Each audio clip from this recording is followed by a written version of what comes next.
Hello. चलिए तो शुरू करते हैं। जो बचा हुआ पार्ट था प्लेस ऑफ सप्लाई।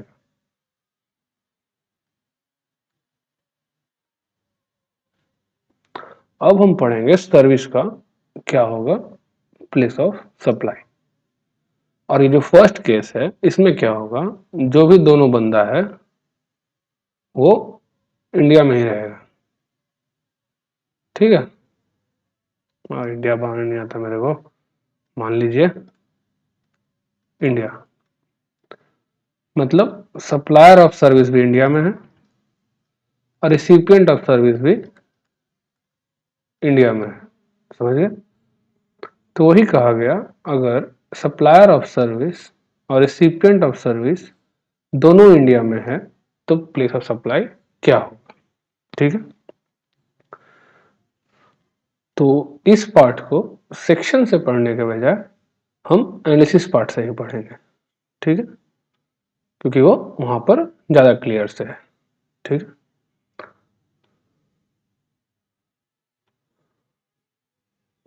अब जब आप एनालिसिस पार्ट में आइएगा तो सबसे पहले आता है यहाँ पे सेक्शन 12।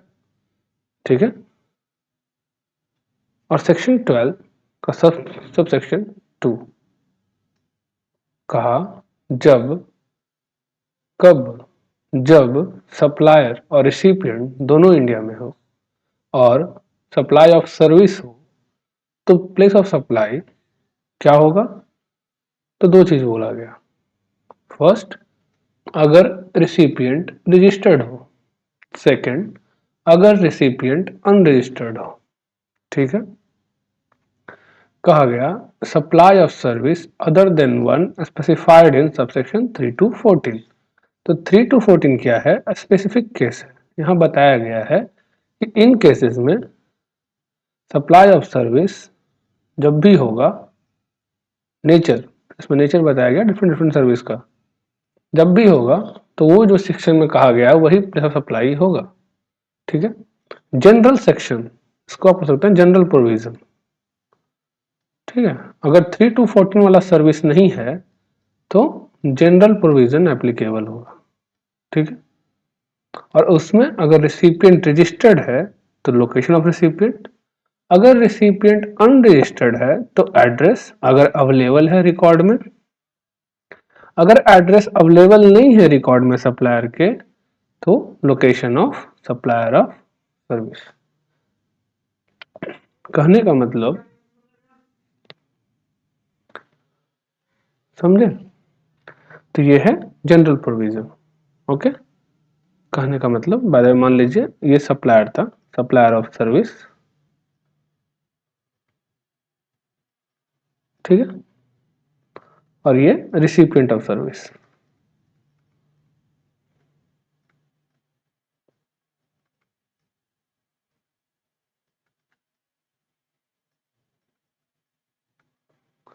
अब ये बंदा, इस बंदे की बात नहीं हो रही, ये बंदा रजिस्टर्ड होगा तो क्या होगा, लोकेशन ऑफ रिसिपिएंट। अगर ये बंदा अनरजिस्टर्ड होगा तो क्या होगा, address available in the record of supplier, या फिर अदर केस, मतलब आपको नहीं पता है एड्रेस क्या है तो लोकेशन ऑफ सप्लायर। आया समझ में। सप्लायर का ही लोकेशन, इसका लोकेशन नहीं हो जाएगा। ठीक है। ये जनरल प्रोविजन था। इसके बाद आता है स्पेसिफिक प्रोविजन जो सब सेक्शन 3 से स्टार्ट होता है और 14 तक है। ठीक है।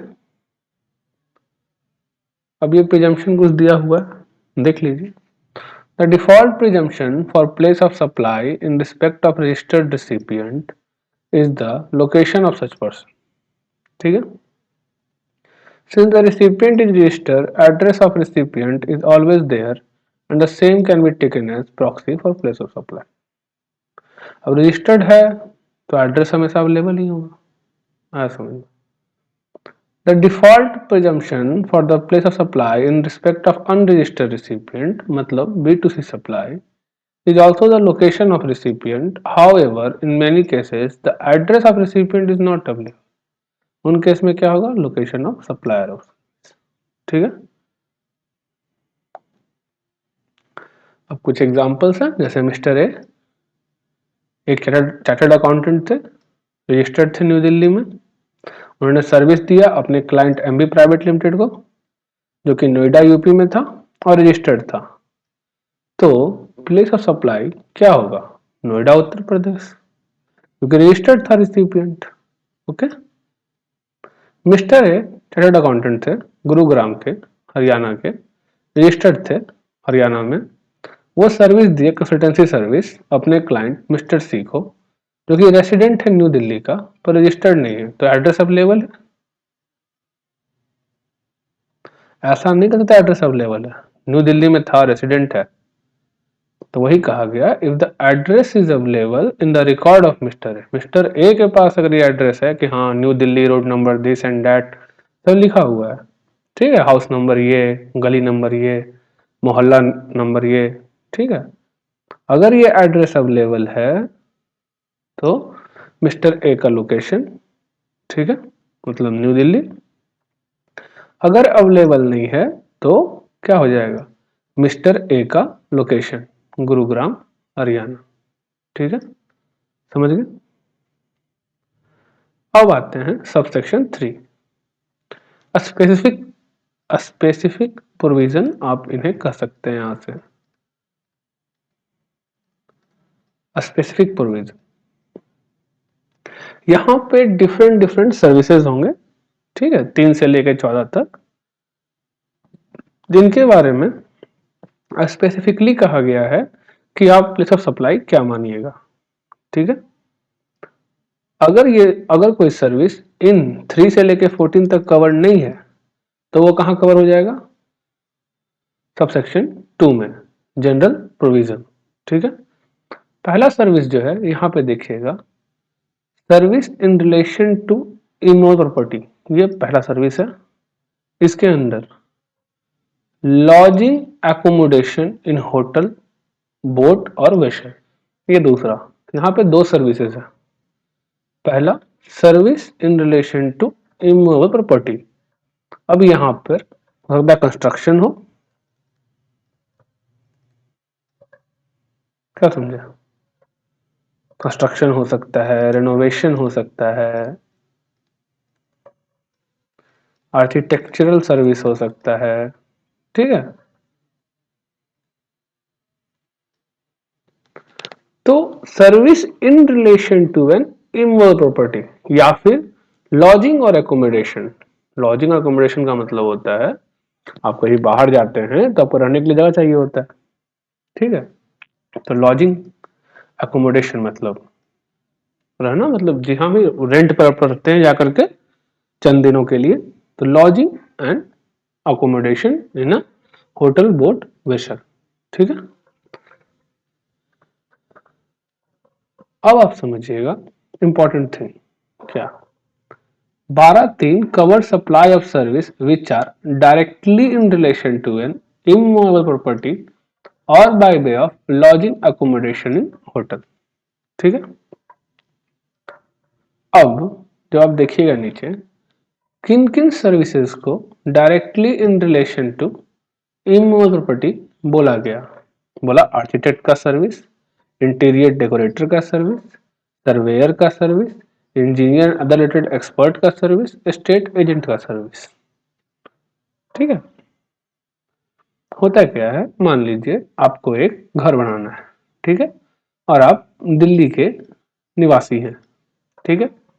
अब आपको घर हो सकता है दिल्ली में बनाना हो सकता है घर आपको हरियाणा में बनाना हो सकता है गुजरात में बनाना हो, ठीक है, या आसाम में बनाना हो, ठीक है। जैसे मान लीजिए आपको एक घर बनाना है और आप ये घर कहाँ बना रहे हैं? आसाम में, ठीक है। अब आप तो घर खुद बना नहीं सकते आसाम में, आप क्या करिएगा, किसी पर्सन को कांटेक्ट करिएगा जो आपके लिए ये घर बना दे, ठीक है। अब आप रजिस्टर्ड हैं या अनरजिस्टर्ड हैं, इससे हमें कोई फर्क नहीं पड़ता, क्या समझे? आप रजिस्टर्ड रहें, आप अनरजिस्टर्ड रहें, नो प्रॉब्लम। ये आपको सर्विस दे रहा है, क्या चीज का? In relation to immovable property, ठीक है। अब इस घर को कंस्ट्रक्ट करने में जो भी खर्चा होगा, जो भी होगा, आप इसे पैसे दीजिएगा और ये यहाँ आसाम में आपका घर बनाएगा। ठीक है, तो इस चीजों में कहा गया कि प्लेस ऑफ सप्लाई क्या होगा, location of such immovable property, ये घर जहां बनेगा वहां। आप रजिस्टर्ड हो अनरजिस्टर्ड हो मुझे फर्क नहीं पड़ता, आपका सप्लायर कहाँ है मुझे फर्क नहीं पड़ता। ये सप्लायर हो सकता है आसाम में हो, ये सप्लायर हो सकता है दिल्ली में हो। अगर ये सप्लायर असम में है तो CGST SGST काटेगा, क्योंकि लोकेशन ऑफ सप्लायर क्या हो जाएगा, असम। प्लेस ऑफ सप्लाई क्या हो जाएगा, असम। अगर ये बंदा दिल्ली में है तो लोकेशन सप्लायर क्या हो जाएगा, दिल्ली, और प्लेस ऑफ सप्लाई क्या हो जाएगा, असम। IGST काटेगा। क्या समझे? तो फर्क नहीं पड़ रहा ये बंदा कहाँ है और ये बंदा कहाँ है, ये घर कहाँ बनेगा उससे फर्क पड़ेगा।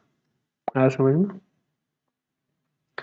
उसी की तरह service provided by way of grant of right, आप क्या दे रहे हैं, राइट दे रहे हैं, right to use in the property और for carrying out or coordination of construction work. ठीक है, अब इस केस में आपने क्या दिया था, इसे राइट ही दिया था ना, बनाने का, कंस्ट्रक्ट करने का। ये घर थोड़ी से आपने ट्रांसफर कर दिया था, आपने क्या किया था कि ठीक है मैं तुम्हें कुछ कंसिडरेशन दूंगा, पैसे दूंगा, और तुम मेरे बिहाफ पे यहाँ पर घर बनाओ। ठीक है, तो वही service by way of grant of right. ठीक है, समझिए।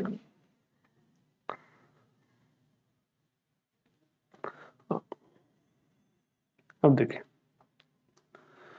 Service provided by way of lodging accommodation. ठीक है, रहने के लिए घर देना। ठीक है, और रहने के लिए होटल देना, inn, guest house, home stay, club, camp site, house boat, vessel. Dal lake झील का भी देखिएगा तो वहां पे हाउस बोट रहता है। ठीक है, और रेंट पर मिलता है। आप वहाँ पैकेज रहता है 2 days 3 night, ऐसा भी पैकेज हो आप ले सकते हैं और उस हाउस बोट पे आप रह सकते हैं। ठीक है, कहीं भी गूगल सर्च कर लीजिएगा डल लेक झील का, आपको दिख जाएगा, हाउस बोट सब रहते हैं। ठीक है, तो इनमें जो आप रहने जाइएगा, जो आपको एंट्री देगा रहने के लिए, यहाँ पर वही कहा गया कि आप हो सकते हैं ना, ये आप हैं मान लीजिए, और आप कहाँ के निवासी हैं, गुजरात के, और आप घूमने के लिए कहाँ गए, जम्मू एंड कश्मीर, और वहां पर आपने डल लेक झील में घर लिया। ठीक है, सर्विस क्या है, service by way of lodging accommodation. ठीक है, अब यहाँ जो बंदा है, जो आपका सप्लायर है, ठीक है, अब फर्क नहीं पड़ता आप रजिस्टर्ड हैं अनरजिस्टर्ड हैं, नो प्रॉब्लम, कोई फर्क नहीं पड़ रहा इसे। ठीक है, इस बंदे ने जब सर्विस दिया तो बोलेगा मैं कहाँ का, जम्मू कश्मीर का, मेरा बोट कहाँ, जम्मू कश्मीर में, तो मैं क्या चार्ज करूंगा, क्यों चार्ज करूंगा, क्योंकि मेरा लोकेशन ऑफ सप्लायर क्या है, Jammu Kashmir, place of supply क्या है, जम्मू कश्मीर। आया समझ में? कहने का मतलब इस केस में आपको ध्यान नहीं देना कि ये बंदा रजिस्टर्ड है कि अनरजिस्टर्ड है। समझ गया? ये सर्विस जहां सर्व होगी, जहां सर्व होगी, ठीक है, जहां पर वो इमूवेबल प्रॉपर्टी लोकेटेड होगी या इंटेंडेड टू बी लोकेटेड होगी, कहीं कंस्ट्रक्शन के केस में क्या होगा, इंटेंडेड टू बी लोकेटेड, अभी वहां घर है थोड़े, घर वहां बनेगा, क्या समझे, इंटेंडेड टू बी लोकेटेड या लोकेटेड। समझ गए? तो उस केस में आपका प्लेस ऑफ सप्लाई कहाँ हो जाएगा, जम्मू कश्मीर। ठीक है, या आप कहीं गए होटल में रहने के लिए, ठीक है, Taj hotel, by the way Mumbai गए ताज होटल, तो ताज होटल कहाँ पर है, मुंबई में, तो प्लेस ऑफ सप्लाई कहाँ पर होगा, मुंबई में। ठीक है, हाँ, अब इस होटल वाले में ना एक CBIC का गाइडलाइंस है जो कि आपको समझना जरूरी है। अब आप मान लीजिए ये जो बंदा था ये ताज होटल गया, ठीक है। अब क्या ये यहाँ पर दिया गया जीएसटी जो भी ये देगा, क्या उसका आईटीसी ले सकता है? ये बंदा गुजरात का है, ठीक है। तो इसके बारे में एक बहुत इंपॉर्टेंट चीज है। क्या इंपॉर्टेंट है समझिएगा। इसका आईटीसी ले भी सकता है और नहीं भी ले सकता है। इनपुट टैक्स इसका ले सकता है और नहीं भी ले सकता है। अब ये bye the way first thing जो इंपॉर्टेंट है, बिजनेस पर्पस होना चाहिए। ऐसा नहीं कि घूमने गया हो, ठीक है, बिजनेस डीलिंग के लिए गया हो और वहां पे होटल लिया हो, ठीक है। फर्स्ट कंडीशन तो मान लीजिए कि बिजनेस पर्पस के लिए गया है, ठीक है। सेकेंड इंपॉर्टेंट थिंग आपको ये देखना पड़ेगा कि ये ताज होटल का लोकेशन ऑफ सप्लायर कहाँ होगा, मुंबई ही होगा। तो ये बंदा हमेशा क्या काटेगा, सीजीएसटी प्लस एसजीएसटी, यही काटेगा ना। लेकिन आप रजिस्टर्ड कहाँ हैं, गुजरात में। क्या आपको ये सीजीएसटी और एसजीएसटी ट्रांसफर कर सकता है? नहीं कर पाएगा। क्यों नहीं कर पाएगा? जब भी रिटर्न भरने जाएगा, आपका जैसे ही जीएसटी नंबर डालेगा, यहाँ पर स्टेट कोड होता है सबसे फर्स्ट डिजिट, 2 डिजिट। जैसे ही ये स्टेट कोड डालेगा ना, जैसे ही ये स्टेट कोड डालेगा अपने रिटर्न में, अब एक टेक्निकल प्रॉब्लम है, क्या है, इसके कारण आप आईटीसी नहीं ले पाइएगा। हुआ क्या समझिए अच्छा से। इस पे एमसीक्यू भी है आपका एक, शायद इसका एमसीक्यू आपका कोई एमटीपी में कवर है मेरे ख्याल से, और उसमें यही दिक्कत हुआ था कि एक टाइम वो आईटीसी लिया था और एक टाइम उसी एमसीक्यू में दोनों पार्ट से क्वेश्चन थे। एक में आईटीसी क्लेम लिया था और एक में आईटीसी क्लेम नहीं लिया था, ठीक है। कंडीशन समझिएगा अच्छा से। ये बंदा रजिस्टर्ड है, कहाँ है, गुजरात में। यहाँ पर क्या होगा, स्टेट कोड, फिर उसका पैन नंबर, और फिर 2 डिजिट और फिर 2 डिजिट, ठीक है। ऐसे ही रहता है, मतलब 15 डिजिट का रहता है आपका, ये आपका रहता है, ठीक है। अब जैसे ही आपका रिटर्न भरने जाएगा ना, सबसे पहले मांगेगा जीएसटीएन। जैसे ही जीएसटीएन डालेगा, ये डालेगा स्टेट कोड। अब ये स्टेट कोड बताएगा कि ये सप्लाई इंटर स्टेट हो रहा है, जबकि इस सेक्शन के हिसाब से ये सप्लाई इंट्रा स्टेट हो रहा है। अब ये आपको आईजीएसटी तो दे नहीं सकता, सीजीएसटी एसजीएसटी है। अब इस केस में आपको ट्रांसफर नहीं होगा। क्या समझे? अब आपको आईटीसी ट्रांसफर ही नहीं होगा और आप क्लेम नहीं कर पाइएगा, ऐसा समझ में। लेकिन अगर ये बंदा यही मुंबई का होगा, अब ये क्लेम कर सकता है, ऐसा समझ में। अब ये क्लेम कर सकता है और क्लेम करेगा, ठीक है। दूसरा केस कब क्लेम कर सकता है बताइए? दूसरा कोई ऑप्शन ही नहीं है। जब तक ये सेम स्टेट में ना हो, क्लेम नहीं कर पाएगा। ये अगर सेम स्टेट में होगा तभी क्लेम कर पाएगा, समझ गए?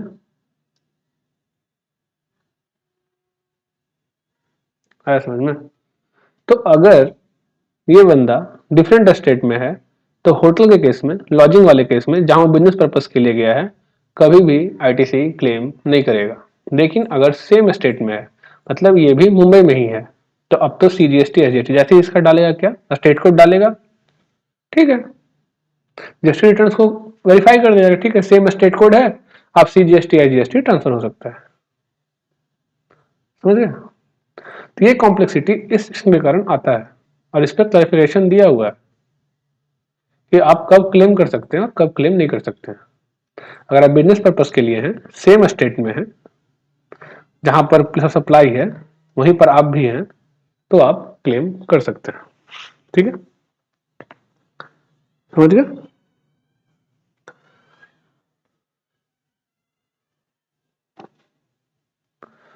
तो दूसरा कंडीशन क्या होगा, अगर रिसिपिएंट और सप्लायर, सप्लायर ही माने, सप्लायर दोनों सेम स्टेट में हो, समझ गए? कब नहीं कर पाइएगा वो समझिए। अगर प्लेस ऑफ सप्लाई और supplier of service same state में हो, but recipient of service different state में हो, ठीक है।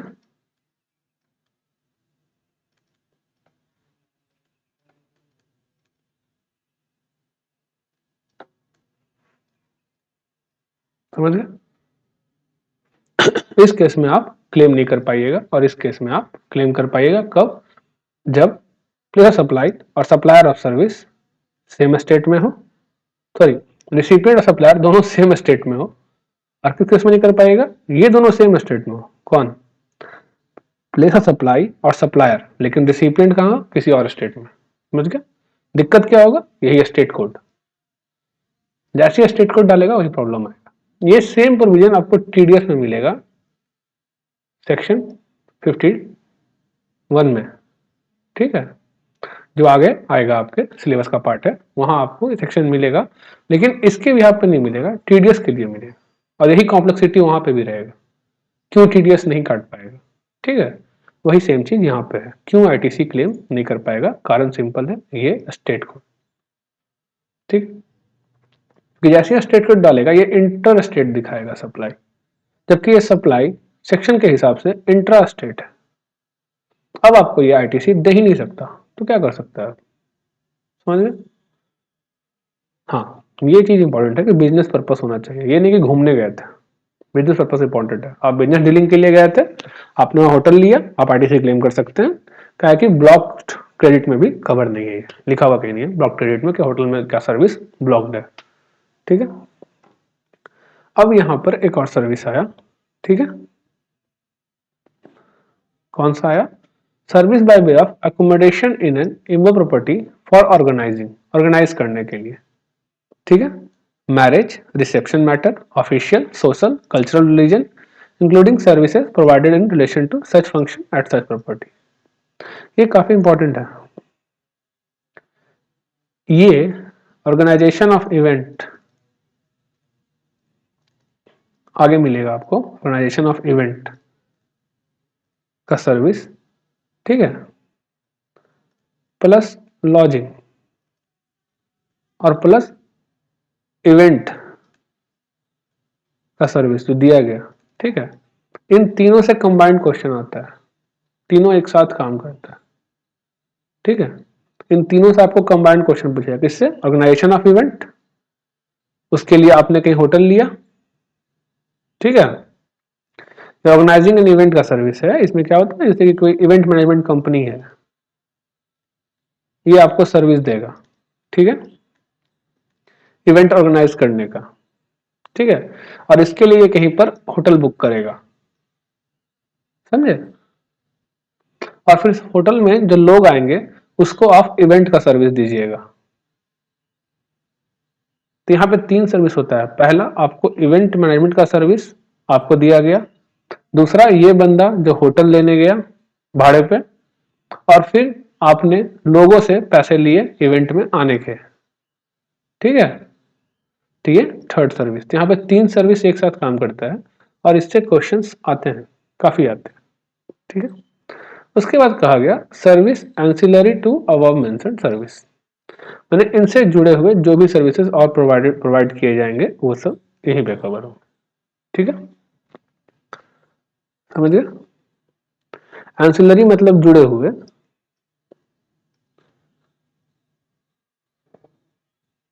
ओके। अब आया लिखा हुआ वही जो अब तक मैं बोलते आ रहा था, in all above cases location of immovable property or the boat or the vessel or where such immovable property or the boat or the vessel is intended to be located।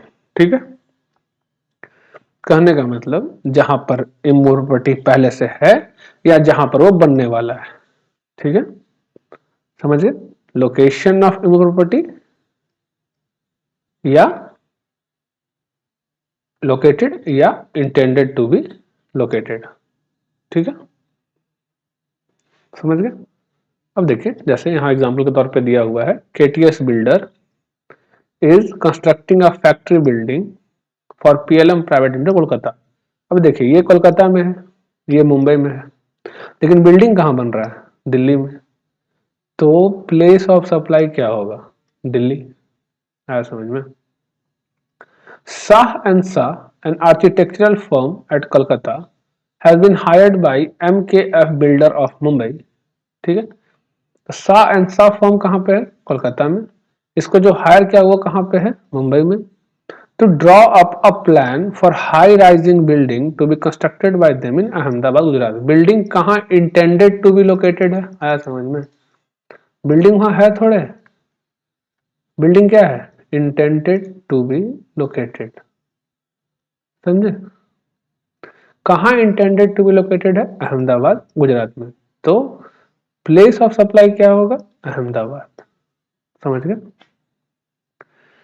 Mister Ramesh a chartered accountant कहाँ का है? न्यू दिल्ली। कहाँ जा रहा है? Travel to Mumbai for a business and stay in hotel there. ठीक है। अब इस केस में वो होटल में कहाँ रहा? मुंबई में। तो प्लेस ऑफ सप्लाई क्या होगा? मुंबई। अब देखिए ये बिजनेस पर्पस के लिए गया था, क्या ये आईटीसी ले पाएगा? नहीं ले पाएगा। क्यों? क्योंकि होटल मुंबई में है, तो ऑब्वियस सा बात है होटल मुंबई में ही रजिस्टर्ड होगा। ठीक है। जब होटल मुंबई में रजिस्टर्ड होगा तो इसका लोकेशन ऑफ सप्लायर क्या हो गया? लोकेशन ऑफ सप्लायर क्या हो गया? Mumbai. Place of supply as per subsection 13 क्या हो गया?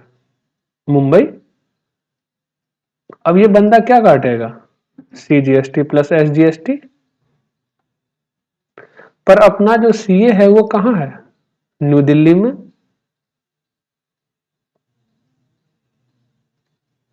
हाँ। अब ये आईटीसी कैसे ट्रांसफर करेगा? जैसे ही दिल्ली का कोड डालेगा वो इंटरेस्टेड सप्लाई बताएगा, जीएसटीआर 1 जो रिटर्न फाइलिंग होता है। क्या समझे? तो फिर लेकिन ट्रांसफर तो सीजीएसटी एसजीएसटी करना है। समझे? अब इसके लिए क्लैरिफाई किया गया वही चीज, अगर ये दोनों सेम स्टेट में है, ये डिफरेंट स्टेट में है, तो आईटीसी नहीं मिलेगा। ठीक है, यही क्लैरिफिकेशन है। हाँ, अगर ये तीनों सेम स्टेट में है मिल जाएगा। ठीक है। और आप सोच रहे होंगे थर्ड कंडीशन, और वो थर्ड कंडीशन मैं जानता हूं क्या सोच रहे होंगे। आप सोच रहे होंगे अगर ये पॉइंट ऑफ सप्लाई कहीं और हो तो location of supplier of service different state में हो, पॉइंट ऑफ सप्लाई और ये दोनों सेम स्टेट में हो या डिफरेंट स्टेट में, तो आईजीएसटी एप्लीकेबल हो जाएगा। ठीक है। अब ट्रांसफर होगा कि नहीं? तो सबसे पहला चीज, होटल जहां भी रहेगा, जिस स्टेट में भी रहेगा, आपको क्या लग रहा है उसको वहां रजिस्ट्रेशन लेना नहीं पड़ेगा? होटल है, आपको तो यहाँ आप लोकेटेड हैं, हर स्टेट को अपना रेवेन्यू चाहिए, आपको वहां रजिस्ट्रेशन लेना पड़ेगा ना। तो वो केस तो पॉसिबल ही नहीं है। हाँ, टीडीएस वाले में वो केस है, जो थर्ड केस आप पूछ रहे हैं ना, उस केस के बारे में भी है वहां डिस्कशन, वहां पे टीडीएस काटता है। ठीक है। लेकिन यहाँ पे कभी पॉसिबल ही नहीं है। ये hotel by the way Mumbai में है, ऑब्वियस सा बात है मुंबई में रजिस्ट्रेशन लेना पड़ेगा होटल के मालिक को। हो सकता है होटल और भी जगह गुजरात में हो, गुजरात में हो, राजस्थान में हो, दिल्ली में हो, मध्य प्रदेश में हो, तमिलनाडु में हो, हर जगह रजिस्ट्रेशन लेगा, क्योंकि जीएसटी का रजिस्ट्रेशन स्टेट वाइज है, हर स्टेट में लेना है। एक बार आप 20 लाख का लिमिट क्रॉस कर गए तो आपको हर स्टेट में रजिस्टर होना है जहां भी आपका यूनिट है। तो यहां ऑब्वियसली रजिस्टर्ड रहेगा हमेशा, इसलिए कभी ये पॉसिबल ही नहीं होगा ना कि place of supply location location of supplier different state में पड़ेगा। इस केस में कभी नहीं हो सकता, प्रैक्टिकली पॉसिबल नहीं है। थ्योरेटिकली ट्राई कर सकता है, पॉसिबिलिटी बन सका बन जाए, प्रैक्टिकली भी कभी पॉसिबल नहीं है कि ऐसा कभी हो जाए कि ये दोनों डिफरेंट स्टेट में पड़ेगा। जब तक ये दोनों डिफरेंट स्टेट में नहीं हो तब तक आईजीएसटी एप्लीकेबल नहीं होगा, हमेशा ये लगेगा।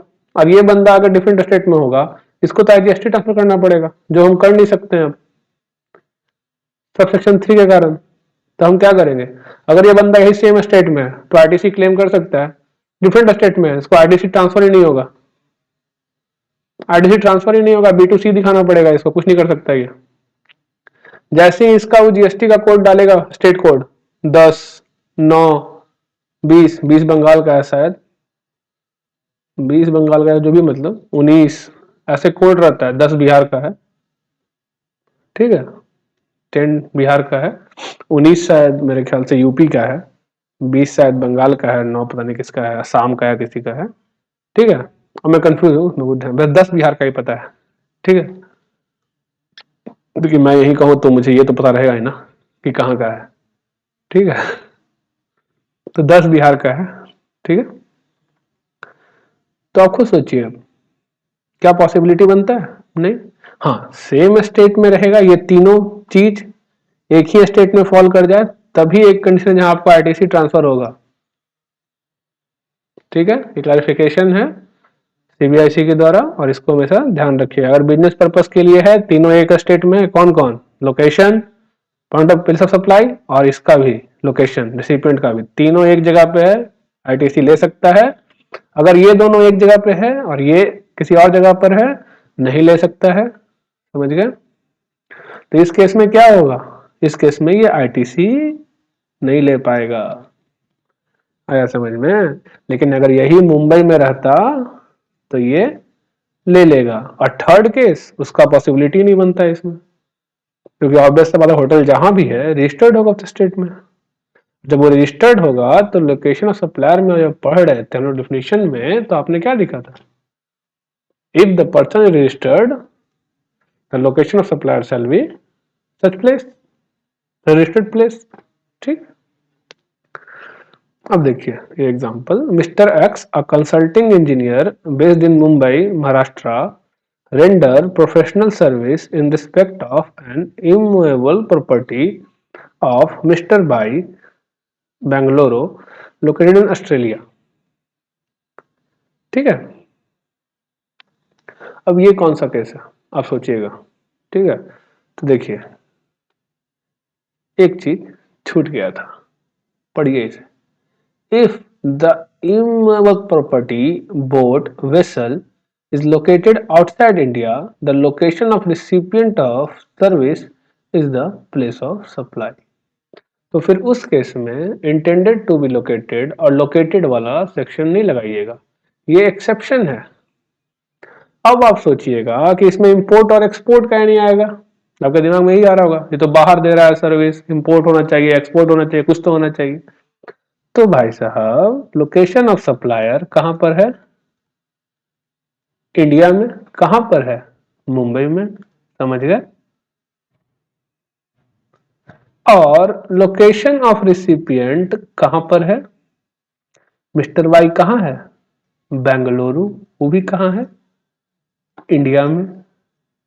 और जब आप डिफिनीशन पढ़े थे, एक्सपोर्ट हो चाहे इंपोर्ट हो, दोनों में एक बंदा तो बाहर होना चाहिए ना, तो दोनों इंडिया में है, तो ये एक्सपोर्ट या इंपोर्ट कुछ नहीं होगा। आया समझ में? दोनों में से कोई तो बाहर होता तो ना कहते इंपोर्ट और एक्सपोर्ट। तो जब भी ये इस पर सवाल पूछा जाए तो आपका फर्स्ट लाइन क्या होगा?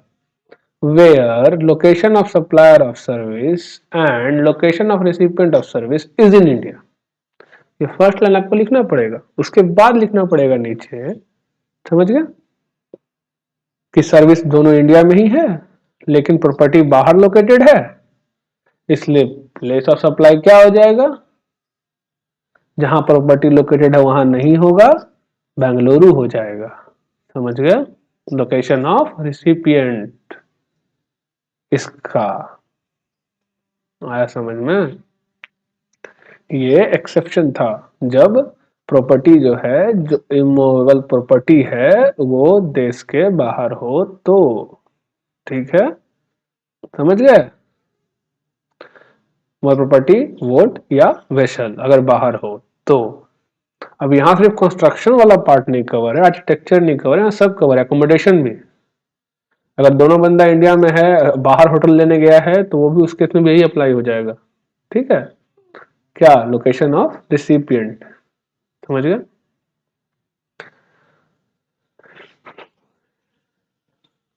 आ गया समझ में? ठीक है, देखिए यहां लिखा भी है, it is important to note that this case should not be confuse with the case where either, दोनों में से कोई एक, सप्लायर और रिसिपिएंट इंडिया के बाहर हो। समझ में आ गया? ये आपको कंफ्यूज नहीं होइएगा कभी, ध्यान दीजिएगा। दोनों पहले कहां पर है, दोनों में से कोई एक बाहर होगा ना, तो हम लोग इस सेक्शन से बाहर चल जाएंगे। फिर हम लोग नीचे वाला सेक्शन 13 नंबर सेक्शन, ये कौन सा था, 12 नंबर सेक्शन था ना, 13 नंबर सेक्शन में जाना पड़ेगा फिर। ठीक है, 12 नंबर सेक्शन किसका बात करता है, जब दोनों इंडिया में हो। ठीक है, अब यहां पे उसी का चार्ट बना दिया है। ठीक है, समझ गए, अगर समझ में कोई मतलब नहीं, यहाँ पे रजिस्टर्ड अनरजिस्टर्ड से कोई मतलब ही नहीं था। समझ गए, यहाँ इन इंडिया से मतलब था थोड़ा सा, इसलिए वो बता दिया, और आउटसाइड इंडिया में बता दिया LOR पर चल जाइएगा। ठीक है, अन्यथा जहां पे प्रॉपर्टी होगा वहां चले जाइएगा। ठीक है, अब क्या दिक्कत आया, हो सकता है कि प्रॉपर्टी जो है मोर देन वन स्टेट में लोकेटेड हो या इंटेंडेड टू बी लोकेटेड हो जाए। ऐसे केस में क्या करेंगे, कहने का मतलब बाय द वे आपको रोड बनाना था, यूपी से दिल्ली का रोड बना रहा था। अब ये रोड जो जाएगा चलते हुए, देख रहे हैं, यहां से चलते हुए गया और ये रोड यहां पे यूपी खत्म हुआ, यहां से दिल्ली शुरू हो गया। अब इसमें intended to be located UP भी है, दिल्ली भी है, तो इस केस में प्लेस ऑफ सप्लाई यूपी भी होगा और दिल्ली भी होगा। है समझ में, और अगर ये रोड चलते हुए उधर हरियाणा हरियाणा निकल गया, समझ लीजिए हरियाणा चला गया, तो यहाँ पर प्लेस ऑफ सप्लाई हरियाणा भी होगा, तीनों स्टेट होगा। अब दिक्कत क्या आएगा कि वैल्यू ऑफ सप्लाई क्या होगा, मैंने हर स्टेट में हम कितना वैल्यू अलॉट करें, नहीं समझे।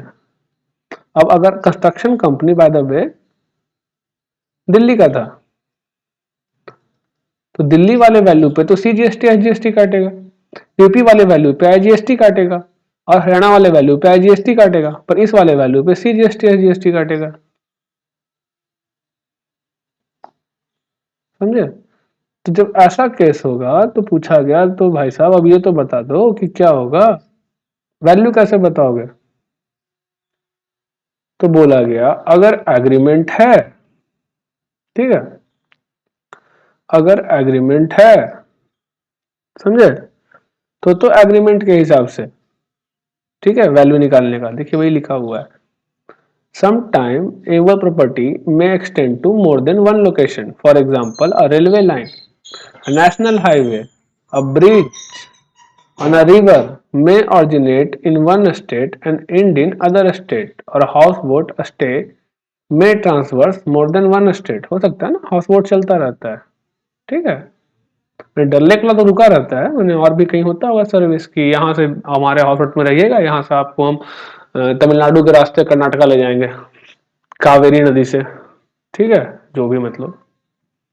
In such a case where the inward property or boat or vessel is located in more than one state, the service is deemed to have been supplied in each of the respective state. कहने का मतलब place of supply in तीनों state में हो जाएगा। जब place of supply in तीनों state में हो जाएगा तो आप वैल्यू ऑफ सर्विस कैसे पता करिएगा, तो बोला गया अगर कॉन्ट्रैक्ट और एग्रीमेंट है तो कॉन्ट्रैक्ट और एग्रीमेंट के टर्म्स के हिसाब से। अब सवाल आया कि अगर कॉन्ट्रैक्ट और एग्रीमेंट एब्सेंस है तो क्या करेंगे, तो बोला गया अगर एब्सेंट है तो ये रहा रूल 4, और वो बोला जो सर्विस आप दे रहे हैं अगर वो लॉजिंग का है, एकोमोडेशन में लॉजिंग वाला सर्विस, कंस्ट्रक्शन वाला नहीं, लॉजिंग का सर्विस है, hotel in guest house house and it's ancillary service. Ancillary service वगैरह क्या होगा, आप होटल में ज्यादा वो ब्रेकफास्ट देता है, ब्रेकफास्ट लंच डिनर, ठीक है, जिम, वही होते हैं एंसिलरी सर्विसेज। तो लॉजिंग के साथ आपको जिम भी मिल सकता है, लॉजिंग के साथ आपको स्विमिंग पूल मिल सकता है, लॉजिंग के साथ आपको हो सकता है कि ब्रेकफास्ट मिल सकता है, टी मिल सकता है, ठीक है, तो वही एंसिलरी सर्विस कहा जा रहा है। समझे, वहां पे कंप्लीट सप्लाई लगता है, सप्लाई ऑफ सर्विस ही कहलाएगा। ठीक है, other than the case, other than मतलब इसके अलावा, where such property is a single property, बोला ये होटल है, ठीक है, और ये बॉर्डर है, ठीक है, इधर दिल्ली है, इधर यूपी है, ऐसा ऐसा अगर होटल है ना, ऐसा वाला कि बीच में ये बॉर्डर है, ठीक है, ये यहाँ पे मत कवर करना, अदर देन, समझे? ऐसा वाला केस नहीं है। तो कैसा वाला केस है? आप एक बिजनेस ट्रिप में है, ठीक है, और एक होटल का चेन है बहुत बड़ा, उसका एक होटल दिल्ली में भी है, एक होटल मुंबई में भी है, एक होटल आपका उसका गुजरात में भी है, ठीक है। अब आप जब बिजनेस ट्रिप पे हैं तो आपका जो कंपनी है उसका इस होटल के साथ टाई अप है, ठीक है, ये जो भी होटल है इसके साथ टाई अप है कि मेरा बंदा जब भी दिल्ली जाएगा या मुंबई जाएगा, गुजरात जाएगा, तुम्हारे होटल में रहेगा, मेरे लिए यहाँ पे एक रूम हमेशा बुक रहेगा, जो भी रहेगा, मैं तुम्हें इसके लिए एक फिक्स्ड चार्ज दे रहा हूँ 1 लाख रुपी पर मंथ, ठीक है। अब यहाँ पर कॉन्ट्रैक्ट तो बना 1 लाख का, लेकिन क्या एब्सेंट था, कितना कितना वैल्यू जाएगा, मुंबई में कितना, दिल्ली में कितना, गुजरात में कितना। अब इसका जब स्टाफ यहाँ रहने गया, बिल ये इशू किया, यहाँ रहने गया, बिल ये इशू किया, यहाँ रहने गया, बिल ये इशू किया, ठीक है। नहीं, ये तीनों में से कोई बिल इशू नहीं करेगा, इसे सिंगल बिल आएगा, ठीक है, क्योंकि इन तीनों होटल के चेन का मालिक एक ही है। वो बोलेगा मुझे, मेरे साथ कॉन्ट्रैक्ट है तुम्हारा, मैं अपने होटल को समझ लूंगा कैसे कैसे करना है, मैं तुम्हें बिल इशू कर दूंगा, काम खत्म। अब ये वैल्यू बांटना था, किससे कितना बांटे, इसे कितना बांटे, इसे कितना बांटे, ठीक है। तो ये जो बांटने का बात आया तो बोला नंबर ऑफ नाइट से बांट लेना, जितना रात यहाँ रहा, जितना रात यहाँ रहा, जितना रात यहाँ रहा, उस बेसिस पे बांट लेना, जितना रात यहाँ, जितना रात यहाँ, जितना रात यहाँ, समझ गए? ये वाला केस हुआ तो यहां मत आना, तब नीचे में जाना, और उस केस में जो ऊपर नहीं कवर है सारा केस नीचे में कवर है, ठीक है, सारा, समझ गए? एकोमोडेशन भी, ठीक है, ऑर्गेनाइजिंग ऑफ मैरिज रिसेप्शन सब, जो ऊपर नहीं कवर है नीचे कवर है, ठीक है, और एंसिलरी सर्विसेज, समझ गए? तो उसमें कहा गया इधर कितना एरिया है, इधर कितना एरिया है, एरिया के हिसाब से बांटना, समझ गए? एरिया के हिसाब से, इधर कितना एरिया है, लेंथ इनटू ब्रेथ करना है कि हमेशा जो भी ज्यादातर तो होटल यार रेक्टेंगल ही रहेगा ना, और ये इतना जितना एरिया है लेंथ इनटू ब्रेथ करना, निकल जाएगा एरिया, और दोनों एरिया के बीच में बांट देना। रोड के केस में भी क्या करेंगे, एरिया, समझ गए? अब आया हाउस बोट वाला, को ऊपर नहीं बताया गया, हाउस बोट और वेसल के बारे में क्या कहेंगे आप? जो नाव यहाँ से चला, चलते चलते चलते नदी के द्वारा चलते चलते कर्नाटका से तमिलनाडु चला गया, ठीक है, यहाँ कर्नाटका से चला था, यहाँ पर तमिलनाडु में चला गया, ठीक है। तो बोला इसमें दिमाग ज्यादा मत लगाओ, बोला गया time spent by the boat और vessel in each such state union territory to be determined on basis of declaration made by service provider. जो सर्विस प्रोवाइडर बोलेगा, जैसा सर्विस प्रोवाइडर बोलेगा उसको मान लेना, टाइम के बेसिस पे, टाइम स्पेंट, टाइम के बेसिस पे, ठीक है। तो पहला नाइट, दूसरा एरिया, तीसरा टाइम, ठीक है, समझ गए? तो ये क्या बन गया, नाइट एरिया टाइम, नेट, ठीक है। पर ये कब होगा, इन एब्सेंस ऑफ कॉन्ट्रैक्ट। अगर एग्रीमेंट होगा तो एग्रीमेंट में लिखा होगा टर्म्स कितना, ऐसे वो ऐसे ऐसे, यहाँ 1 लाख का इनवाइस, यहाँ पता होगा कि इसका वैल्यू 20,000 का होगा, इसका वैल्यू 30,000 का होगा, इसका वैल्यू 40,000 का होगा। अगर एग्रीमेंट एब्सेंस है, ये टर्म कैसे बांटा जाए, तब ये अप्लाई होगा रूल 4, समझ गए? तो ये खत्म हुआ, एग्जाम्पल दिए हुए हैं, उसको देख लेते हैं, ठीक है। अब example 17, lodging accommodation by hotel in guest house etc and ancillary services excluding the property located in 2 or more countries, state, union territory or both, ठीक है।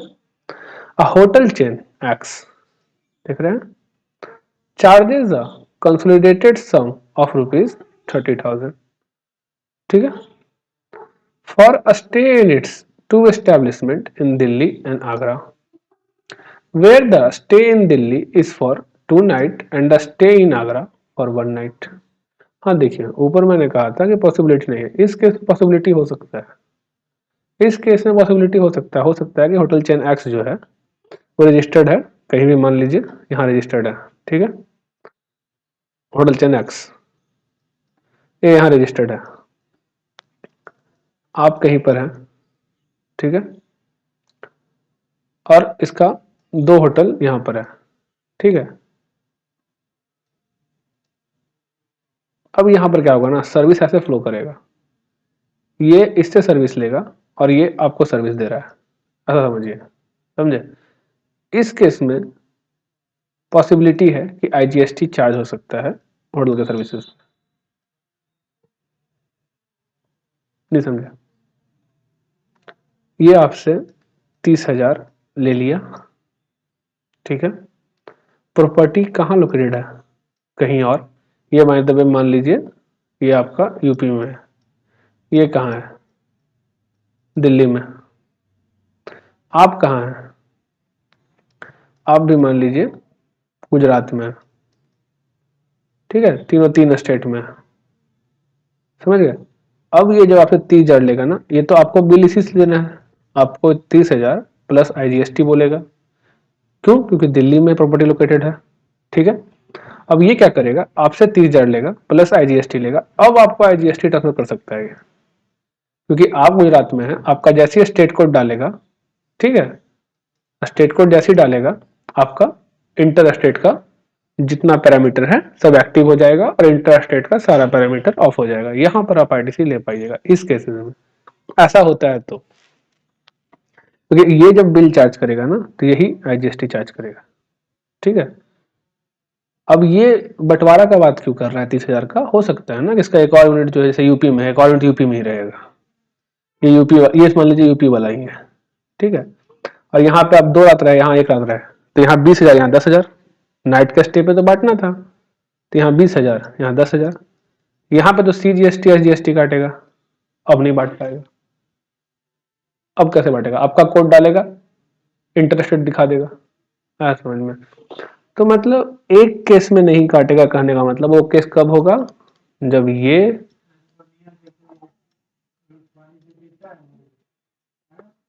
Point of supply, location of supplier same state में होगा और recipient different state में होगा, समझ गए।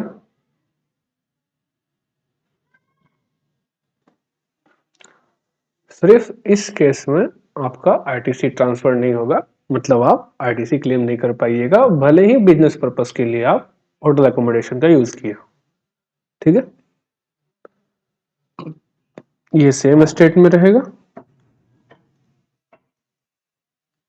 और ये डिफरेंट स्टेट में रहेगा, समझ गए। बस यही एक केस है जहां आप आईटीसी का यूज नहीं मिलेगा आपको, ठीक है, यूटिलाइज नहीं कर पाइएगा, क्लेम नहीं कर पाइएगा, अवेल नहीं कर पाइएगा, अन्यथा आप अवेल कर सकते हैं और कोई केस अगर बन रहा है तो, ठीक है। तो वही बोला गया है, इस केस में कैसे बांटा है देख रहे हैं आप, 2:1, ठीक है, समझ गए। 20,000 दिया है दिल्ली वाले में और 10,000 दिया है यूपी वाले में। अब मान लीजिए अगर होटल एक्स का चेन है, ये जो रजिस्टर्ड ऑफिस है कहीं और है, यूपी में है, तो आगरा वाले में क्या काटेगा वो, सीजीएसटी एसजीएसटी, दिल्ली वाले में क्या काटेगा वो, आईजीएसटी, ठीक है। जहां आईजीएसटी काटेगा ले सकते हैं, जहां वो काटेगा नहीं ले सकते हैं, डिपेंड करता है कि बंदा कहाँ है, ये समझ गए। बस ये वाला केस नहीं होना चाहिए, ये वाला केस हो जाएगा तब आपको आईटीसी नहीं मिलेगा, अन्यथा आपको आईटीसी मिलेगा इस केस में, ठीक है। Other services provided in relation to immovable property, ठीक है, लिखा हुआ है there is a piece of land of area 20,000 square feet, state 1 में 12,000 स्क्वायर फीट है, स्टेट 2 में 8,000 स्क्वायर फीट है, ठीक है। Site preparation work has been interested to T, T को काम दिया गया है, रेशियो ऑफ लैंड समझ गए 3:2 में बांट देना एरिया के बेसिस पे, ठीक है, एरिया के बेसिस पे बांट देने का। अब ये हाउस बोट है, ये 24 घंटा चलता है, ठीक है, केरला से कर्नाटका जाता है, ठीक है, केरला में 22 घंटा डिक्लेयर किया गया है, कर्नाटका में 2 घंटा, तो रेशियो क्या बनेगा 22:2, या 11:1 में बांट देना है। समझ गए? अब आया restaurant and catering services, personal grooming, fitness, beauty and health care services. इसके केस में आपको याद रखना है बस एक ही चीज, ये सबसेक्शन 4 है। इसमें क्या होगा, location where such services are actually perform, जहां पे प्लास्टिक सर्जरी की गई, जहां ब्यूटी ट्रीटमेंट किया गया, जहां हेल्थ केयर सर्विस दिया गया, जहां कैटरिंग का सर्विस दिया गया, जहां फिटनेस जिम। इसके केस में आप रजिस्टर्ड है अनरजिस्टर्ड है मुझे मतलब नहीं, रिसिपिएंट रजिस्टर्ड है अनरजिस्टर्ड है मतलब नहीं, सप्लायर जहां सर्विस दे रहा है, location where such service are actually performed. तो मान लीजिए एक बहुत बड़ा मेकअप आर्टिस्ट है, ठीक है, कौन है, मेकअप आर्टिस्ट। ये बंदा रजिस्टर्ड कहाँ है, मान लीजिए मुंबई में, ठीक है। अब ये बंदा हो सकता है साउथ में गया, केरला में गया, वहां किसी हीरो का करने क्या करने का जाएगा, ये ग्रूमिंग, ग्रूमिंग आया समझ में। तो ये बंदा जब यहाँ मुंबई से निकल के केरला गया, अब ये बंदा नहीं कर, क्या चार्ज करेगा, आईजीएसटी। क्यों, क्योंकि प्लेस ऑफ सप्लाई क्या हो जाएगा, केरला, जहां पर वो मेकअप वेकअप किया जा करके, ठीक है। या फिर डॉक्टर के केस में प्लास्टिक सर्जरी देखे होंगे, तो डॉक्टर देखते हैं, दिल्ली का डॉक्टर आता है कभी मुंबई जाता है, मुंबई का डॉक्टर कभी दिल्ली आता है, स्पेशल केसेस में बड़े बड़े डॉक्टर बाहर से भी आते हैं, ठीक है। तो हेल्थ केयर सर्विसेज के केस में भी वही होता है, where the services are actually perform, मैंने इसको कहा जाता है परफॉर्मेंस बेस, ठीक है, performance base place of supply. Performance जहां हो रहा है ना वही होगा प्लेस ऑफ सप्लाई। इसमें कितने सर्विस कवर है, पहला तो ये रेस्टोरेंट एंड कैटरिंग, ठीक है, दूसरा पर्सनल ग्रूमिंग, तीसरा फिटनेस, चौथा ब्यूटी ट्रीटमेंट, पांचवा हेल्थ केयर। पांच कवर है including cosmetic and plastic surgery, वो पांचवा का ही पार्ट है, ठीक है। Mr. A, a businessman from Pune, dines in a restaurant at Mumbai while on business trip. ठीक है, अब रेस्टोरेंट सर्विस का ऊपर देखे क्या होगा, location where such services is perform, Mumbai, ठीक है। Mister Timmy Ferreira a makeup artist at Kolkata goes to Jaipur, कहाँ गया, जयपुर गया, राजस्थान गया मेकअप के लिए सिमरन कपूर का, बॉलीवुड एक्ट्रेस जो कि मुंबई की है, कोई फर्क नहीं पड़ रहा, दोनों मुंबई, कोलकाता का मुंबई की है, लेकिन परफॉर्म कहाँ हुआ, सर्विसेज परफॉर्म कहाँ हुआ, जयपुर में, तो प्लेस ऑफ सप्लाई क्या होगा, जयपुर, ठीक है। अब आया training and performance appraisal services. इसमें क्या ध्यान देना है आपको, इसमें रजिस्टर्ड और अनरजिस्टर्ड पे आपको ध्यान देना पड़ेगा। अगर बंदा रजिस्टर्ड है तो लोकेशन ऑफ सच पर्सन, अगर बंदा अनरजिस्टर्ड है तो where the services is actually performed, ऊपर वाला केस है, ऊपर में था ना, देखिए where such services are actually performed, तो अगर अनरजिस्टर्ड रहेगा तो ये, अगर रजिस्टर्ड रहेगा तो लोकेशन ऑफ सच पर्सन, समझ गए। तो यहाँ पे रजिस्टर्ड अनरजिस्टर्ड का भेदभाव है, जबकि अभी जो ऊपर दो ठो पढ़े वहां पर भेदभाव नहीं था, रिसिपिएंट रजिस्टर्ड हो रिसिपिएंट अनरजिस्टर्ड हो कोई भेदभाव नहीं था। अभी जितने केसेस पढ़ रहे हैं इन सारे केसेस में एक चीज आपको ध्यान रखना है हमेशा, location of supplier plus location of recipient दोनों इंडिया में रहेगा, तो समझ गया। तो यहां पर आपको रजिस्टर्ड है कि अनरजिस्टर्ड है ये देखना पड़ेगा, ठीक है। अगर अनरजिस्टर्ड है तो क्या होगा, समझ गए, और अगर रजिस्टर्ड है तो क्या होगा, ठीक है। अब एग्जांपल के तौर पे देखिए, DEO consultant impart GST training to accounts and finance personnel of Sun Cement Limited। अब ये भी रजिस्टर्ड है, ये भी रजिस्टर्ड तो है, सप्लायर है, सप्लायर रजिस्टर्ड है, रिसिपिएंट रजिस्टर्ड है, जब रिसिपिएंट रजिस्टर्ड है तो फर्क नहीं पड़ रहा सर्विस कहाँ दे रहा है। अब हमेशा प्लेस ऑफ सप्लाई क्या होगा, गुवाहाटी, समझ गए। एज इट इज ये देखिएगा सुरेश क्या है, अनरजिस्टर्ड, ठीक है, और वो ट्रेनिंग ले रहा है जो न्यू दिल्ली के बंदे से। अब जहां पे ट्रेनिंग दिया जाएगा, ट्रेनिंग कहाँ दिया गया इसको, English speaking at their new Delhi centre. तो जब ट्रेनिंग यहाँ दिया गया तो आपका रिसिपिएंट क्योंकि अनरजिस्टर्ड है तो प्लेस ऑफ सप्लाई क्या होगा, location where such services are actually perform, New Delhi. आ गया समझ में। अब हम लोग आएंगे 12(6) पर, ठीक है। यहां पर आपको मिलेंगे 3 सर्विसेज, ठीक है। पहला admission, admission to which event, a sporting event, cultural event, educational, scientific, artistic, entertainment, ठीक है। Services provided by way of admission to amusement park और any other place, for example zoo, ठीक है। Services ancillary to above mentioned services, इस case में फिर आप क्या लिखिएगा, place where the event actually held, ठीक है, और सच अदर प्लेस, ठीक है, इज लोकेटेड, और पार्क, ठीक है। तो ये जो बोला इवेंट एक्चुअली हेल्ड, ये आपको बोला इसके लिए, और ये जो बोला जहां पे अम्यूजमेंट पार्क होगा वो इसके लिए, और अदर प्लेस जहां पे लोकेटेड होगा, ठीक है। और एंसिलरी सर्विसेज हो सकता है ना, अम्यूजमेंट जू में जाते हैं, जू में आपको मूंगफली, बादाम मिलता है ना, बेचता रहता है। अम्यूजमेंट पार्क में पॉपकॉर्न, ठीक है, पॉपकॉर्न मिलते हैं आपको, और भी खाने की चीजें रहती हैं, ठीक है। तो समझ गए, तो वही एंसिलरी सर्विसेज, उनसे जुड़े हुए सर्विसेज, ठीक है। एग्जाम्पल के तौर पे मिस्टर ए रेसिडेंट है गाजियाबाद का, यूपी का, टिकट खरीदा सर्कस का, सर्कस कहाँ होना है, गुरुग्राम में, तो सप्लाई क्या होगा, where such circus is held, कहाँ हेल्ड होगा, गुरुग्राम में, और फर्क नहीं पड़ रहा कि रिसिपिएंट कहां पर है, प्रोवाइडर कहां पे है, इवेंट कहां पर होगा, सर्कस कहां दिखाया जाएगा, आया समझ में। Mister B of New Delhi buy a ticket for amusement park located in Noida Uttar Pradesh. अब इसका सप्लाई क्या होगा, पार्क कहां पर है, पार्क कहां पर है,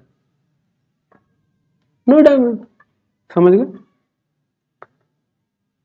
अब आया ऑर्गेनाइजेशन ऑफ इवेंट, और यहां भी फिर वही रजिस्टर्ड और अनरजिस्टर्ड पर्सन का आ जाएगा। यहां फिर वही सोचिएगा आप, इवेंट मैनेजमेंट कंपनी, नाम सुनते होंगे इसका बहुत, ठीक है। Event management company, service by way of organization of event, आपको मदद करता है इवेंट ऑर्गेनाइज करने में, करवाने में, ठीक है। तो अगर रिसिपिएंट रजिस्टर्ड है, मतलब ये इवेंट मैनेजमेंट कंपनी का सर्विस लेने वाला बंदा अगर रजिस्टर्ड है तो लोकेशन ऑफ रिसिपिएंट, फिर इवेंट कहां पर होगा नहीं होगा कोई मतलब नहीं है। लेकिन अगर ये बंदा अनरजिस्टर्ड है तो इवेंट जहां पर होगा वही, ठीक है। और अगर इवेंट इंडिया के बाहर होगा तो लोकेशन ऑफ रिसिपिएंट वही, जैसा ऊपर पढ़े थे इन प्रॉपर्टी का केस, कहे कि दोनों बंदा इंडिया में है, इवेंट बाहर हो रहा है, तो लोकेशन ऑफ रिसिपिएंट। बट ये केस सिर्फ अनरजिस्टर्ड पर्सन के केस में आएगा, रजिस्टर्ड पर्सन के केस में इवेंट इंडिया में होगा या आउटसाइड इंडिया होगा फर्क नहीं पड़ रहा, क्योंकि वहां पर तो लोकेशन ऑफ रिसिपिएंट ही होगा। लेकिन इस वाले केस में अनरजिस्टर्ड बंदे के केस में अगर इंडिया में इवेंट होगा तो location where event is held, अगर इंडिया के बाहर इवेंट होगा तो लोकेशन ऑफ रिसिपिएंट। और यही आपको यहाँ चार्ट में भी बताया गया है। और यही 3 सर्विसेज कौन कौन, सबसेक्शन 3, अभी जो ऊपर पढ़े 6 और 7 एक साथ आते हैं मर्ज हो करके, आया समझ में, समझे। अब यहां पे जब हेडिंग पढ़िएगा बस ऑर्गेनाइजेशन ऑफ इवेंट लिखा हुआ है, लेकिन यहाँ assigning sponsorship to such event भी इसी में कवर है। स्पॉन्सरशिप होता है ना, मेरे पास एक स्टेडियम है, यहाँ क्रिकेट होने वाला है, मैं टाटा के पास गया, कहा स्पॉन्सरशिप दे दो। अब यहाँ पे सर्विस प्रोवाइडर ये है, ये रिसिपिएंट है, ये कंसिडरेशन पे करेगा। कंसिडरेशन पे करने वाला कौन होगा? रिसिपिएंट। अब ऐसा बात है, ये पैसा देगा ना तुमको।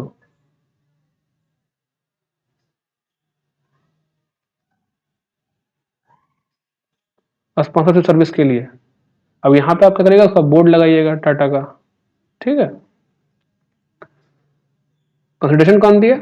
ये। स्पॉन्सरशिप कौन दिया? कहता है, कहने के भाषा में बोला स्पॉन्सरशिप दिया, पर स्पॉन्सरशिप बेसिकली सर्विस तो ये दे रहा है ना, स्पॉन्सरशिप का ये तो पैसा दे रहा है। जो पैसा देने वाला बंदा वो कौन होता है? रिसिपिएंट। पैसा रिसिपिएंट देगा ना, समझे। तो स्पॉन्सरशिप दिया, इसमें लोगों को कंफ्यूजन क्या होता है ना, बोलचाल की भाषा में स्पॉन्सरशिप देना होता है। तो स्पॉन्सरशिप दिया मतलब कंसिडरेशन दिया।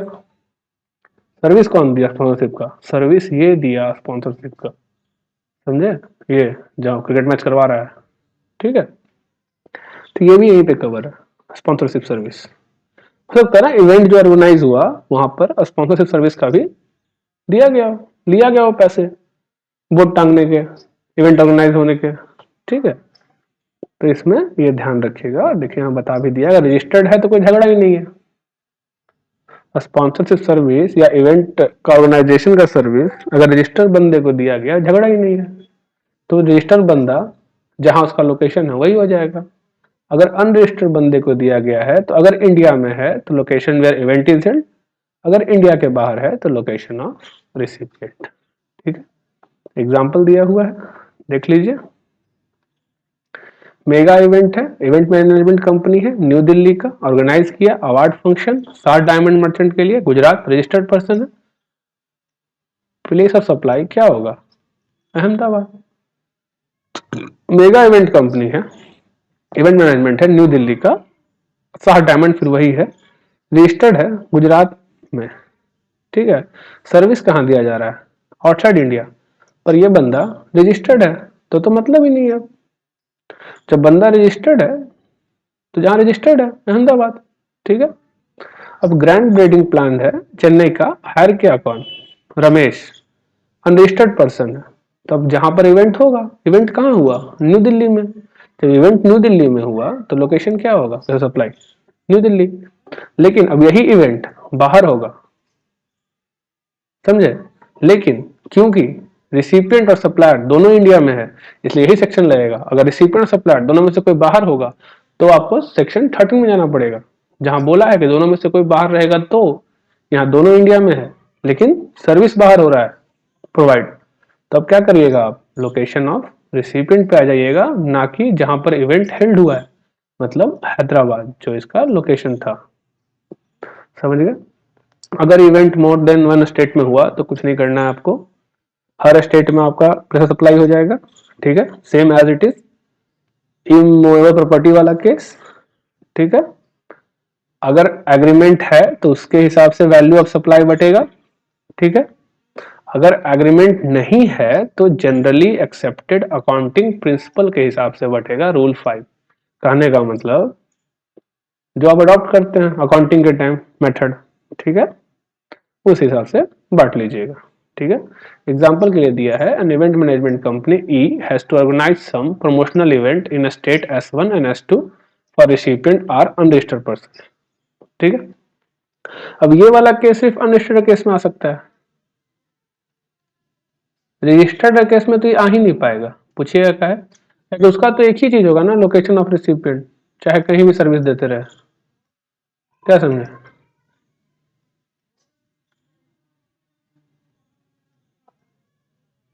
और आउटसाइड इंडिया के केस में भी नहीं आएगा। क्या समझे? तो जब भी ये आएगा सिर्फ अनरजिस्टर्ड पर्सन अगर इन इंडिया सर्विस देगा तभी आएगा, कि आउटसाइड इंडिया में क्या जाएगा? Location of recipient. तब तो एक ही प्लेस हो जाएगा ना। अनरजिस्टर्ड बंदे वाले के केस में जब इंडिया में तो 2-3 स्टेट में सर्विस दिया गया है तभी ये केस आ सकता है, और जब ये केस आएगा तो हर स्टेट में माना जाएगा कि इवेंट हुआ है, ठीक है। जैसे कि यहाँ 3 इवेंट स्टेट 1 में, 2 इवेंट स्टेट 2 में, टोटल सर्विस चार्ज 10 लाख, इसको बांट दिया गया 3:2 में, काम खत्म। ठीक है, जनरली एक्सेप्टेड अकाउंटिंग प्रिंसिपल के हिसाब से अपना नॉर्मली बांट दिया, समझ गए। अब जो है हम लोग ऐसे ज़्यादा तो नहीं है, कर लेते हैं या फिर बाद में ही करते हैं, ठीक है।